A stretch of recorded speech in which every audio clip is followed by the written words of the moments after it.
Welcome back, I'm Shane, this is Relative Time, and today we're going to take a look at the LEGATODIVER by MW Timepieces, a watch that has really become the focal point of two different passions from the brand's founder, Adrian, as it combines a love of watches and horology and a passion for music and guitars.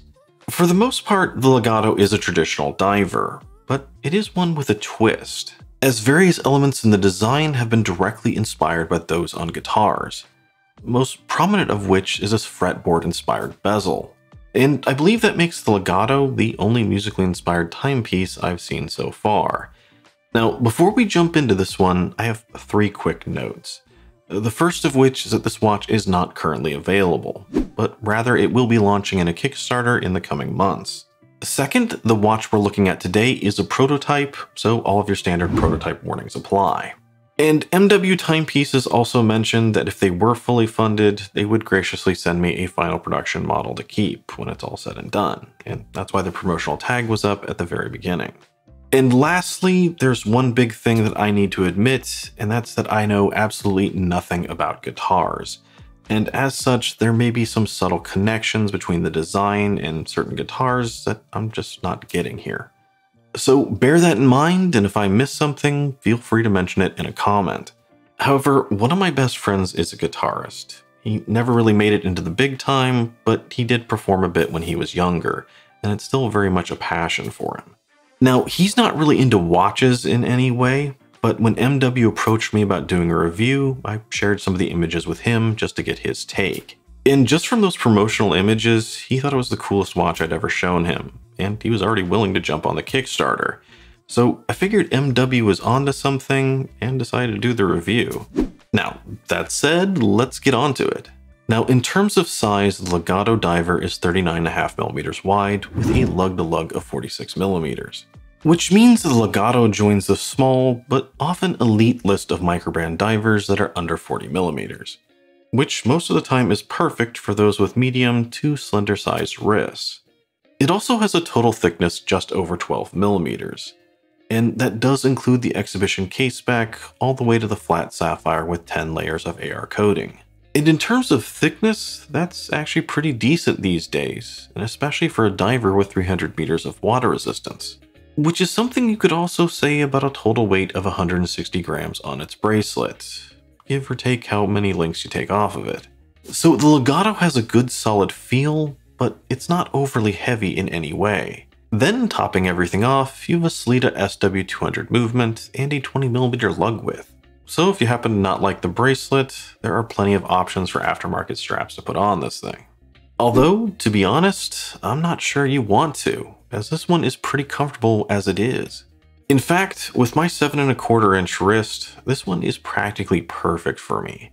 Now, for you, it may wear a little bit different, but I gotta say that this is one of the most comfortable divers I've ever worn.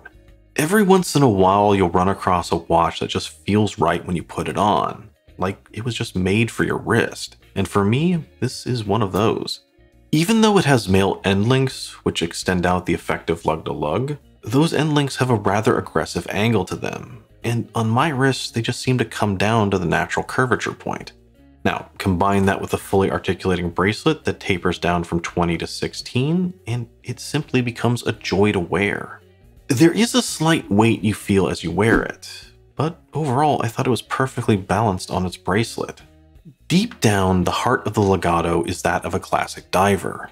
One that forgoes any crown guards to give it a rather slick and streamlined case. And in a lot of ways, its case is very reminiscent of that of a Black Bay 58.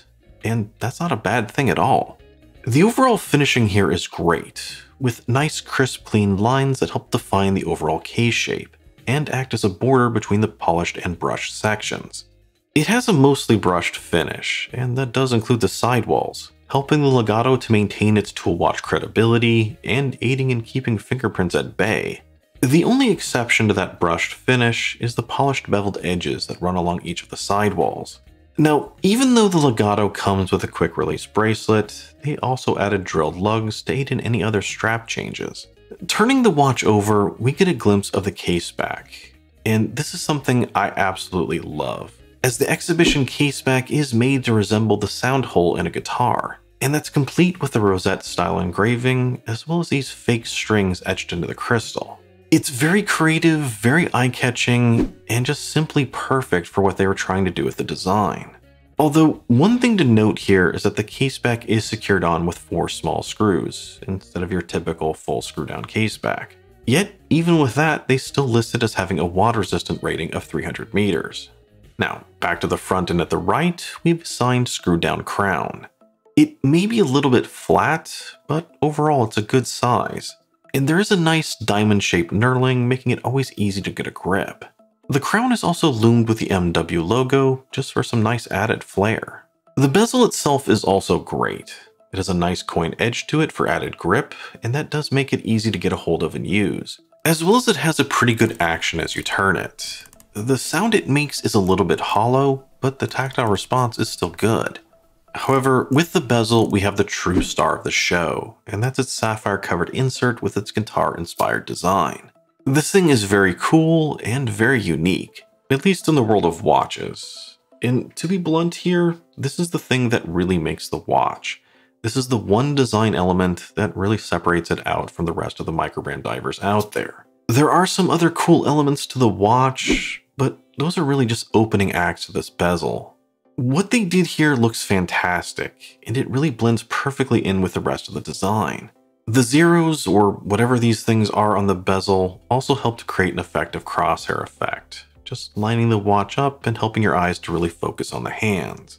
Like I said, this is the thing that really makes this watch, and I'd say it's as cool in person as it is in the video. And that's even before we get to how this thing looks loomed up. However, for some, and especially those who aren't into guitars, they may not like this. They just may not get it. And for them, this may not be enough to really distinguish this watch from pretty much any other good dive watch out there, and especially from those that they already own. There's also a functionality cost to this as well, or at the very least a learning curve to using this compared to other timing bezels out there. Since there's no big arrow at the 12 really drawing your eyes to it, or Arabics on the bezel to indicate how much time is left, it takes a little bit of time thinking about it in order to use it properly. Now, sitting over the dial, we have a flat sapphire with a reported 10 layers of AR coating.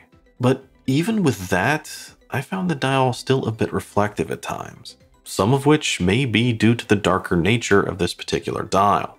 Now, as far as I know, there are going to be 4 different colorways to the Legato. There's going to be a white version, a black, a teal, and this blue version. With this one in particular having a very dark, deep royal blue, combined with a reflective sunburst effect.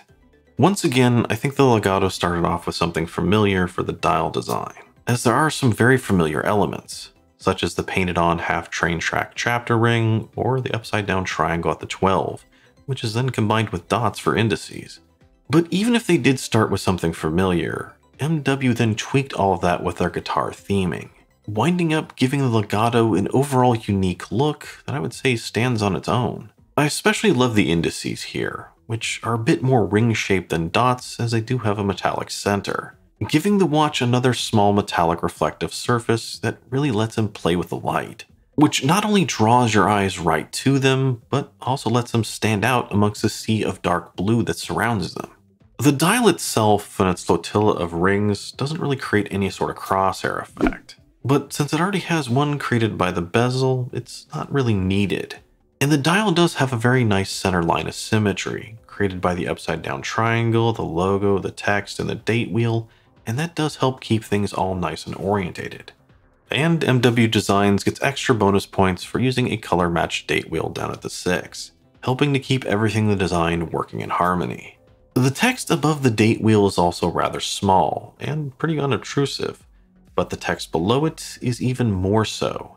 Now, zooming in here, you can see that it states the watch was designed in Indonesia, but zooming back out under normal viewing conditions, it's more like a white blur. So it's kind of there for those that want to know, but otherwise it never really distracts from anything. In terms of changes for the production line, there are a couple of things I already know about.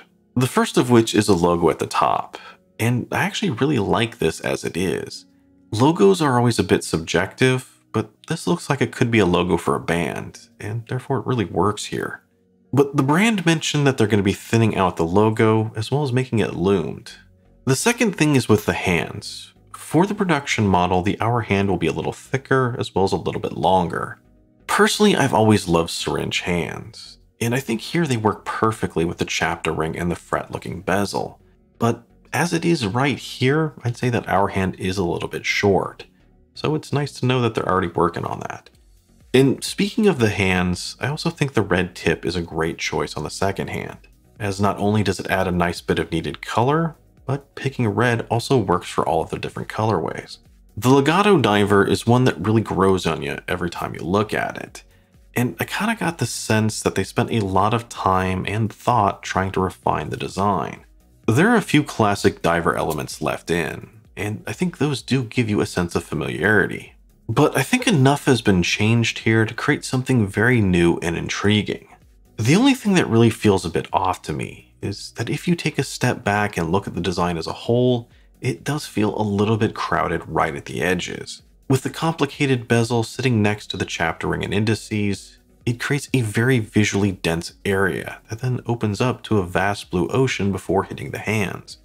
And that does seem a little off balance to me, but in some ways it also does match the design of the indices, so maybe they did it on purpose. But let's move on to the loom, and this is one other area that they mentioned they will be improving. But as it is right now, I think there's a lot to love here. Everything uses the same blue BGW9 loom, and it looks fantastic. The fretboard bezel sitting next to the ring indices is nothing short of cool. Not to mention the loom date at the bottom, which is just icing on the cake. So it's nice and bright and simply cool looking at first. And as for longevity, it's still pretty good. As in my longevity tests, it mostly stayed on par with that of a Seiko turtle. So as it is right now, I'd say it's pretty good loom, but there's potential here for it to be even better. Movement-wise, MW Timepieces has decided to use a Swiss-made Sellita SW200. It's an ETA 2824 based clone, and these days it is pretty standard in mid-tier microbrands. And it's pretty much the perfect movement for this watch, as well as the price range they're shooting for. As for the bracelet is simply great. It's a fully articulating 3-link style bracelet, which is mostly brushed, just enhancing that tool watch aesthetic.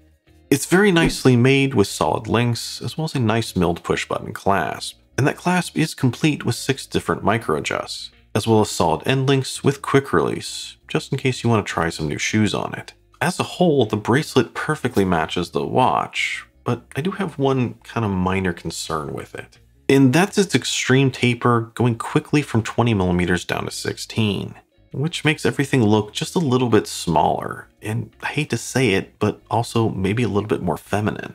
And once again, I hate to say it, but I'm just trying to be honest here, that does turn me off a little bit. But at the same time, that design translates into a combination that is extremely comfortable on the wrist. I already talked about this before at the beginning, but this one is one you look forward to putting on. They also included an alternative leather strap with the watch. It is really nice leather and it does seem like a good strap, but the leather keepers on it are really tight, to the point that it's fairly hard just to push that strap into the keepers. In the long run, they may stretch out, but I didn't wind up wearing this at all just for fear of damaging it. Normally, I don't talk about packaging at all. Rather, I just kind of focus on the watch. But here, I do want to talk about it because they did provide a really cool box. One that actually looks like it's made for a mini guitar. It's really well made and just has a slot for everything. So once again, just a perfect choice to go along with this watch. And the only thing that I thought was missing, and this is something I suggested to the brand, is a very small space for the extra links you take off the bracelet. Lastly, let's talk value. Now, things may change, but as far as I know right now, early bird pricing will start at $489. And considering everything you're getting, I think that's overall pretty great. Usually at that price, I'd expect a less expensive movement like a Miyota 9015. But remember, that's $489 in Kickstarter pricing, and just like all Kickstarters, the price only goes up from there. And I'm not sure how many of those early bird slots there are gonna be. Plus, remember, since this is a Kickstarter, you will have to wait a bit, as well as there is always some additional risk. Long term, I believe the full MSRP is going to be around $659. which overall I think is still reasonable, but nowhere near the deal the Kickstarter is. When looking back at the specs as well as the case design, to me it seems very apparent that this is a watch that was designed by a watch collector or enthusiast, as almost every aspect of its core seems to be based around what a lot of watch enthusiasts consider to be the ideal diver right now. It's almost as if they were following and marking off a checklist in the design process, which there's nothing wrong with. Designing a watch that should appeal to a majority of people out there is really a smart business decision. The only problem, or rather complication, is that they're not the only ones doing this. And in a very crowded marketplace filled with a ton of microbrand divers, you need something more than good specs in order to stand out. Luckily though, the Legato diver does this. By mixing in the musically inspired components, they have created a timepiece that is not only well made, gorgeous to look at, and comfortable, but also one that is very appealing in its uniqueness. The only trick, however, is that it's appealing to a very specific group of people, guitarists. For everyone else, it's still a very well-made, comfortable, cool-looking diver. But there may not be enough here to help differentiate it from every other good microbrand diver out there. That loomed-up fretboard bezel looks cool, but if it really doesn't mean anything to you, you're probably not going to care, or not going to care enough. However, for musicians and guitarists, and not even necessarily watch collecting guitarists, but guitarists in general, ones who might be looking for a cool, well-made watch, then for them, I think the Legato Diver is a perfect choice. It's well-made, gorgeous, and just a perfect way of showing off your passion. Well, that's my thoughts on the Legato Diver by MW Timepieces. As always, let me know yours down below, and especially if you are a musician, I'd love to hear your thoughts on this one. And as always, if you enjoyed the video, don't forget to like, comment, and subscribe. I'm Shane, this is Relative Time. See you next time.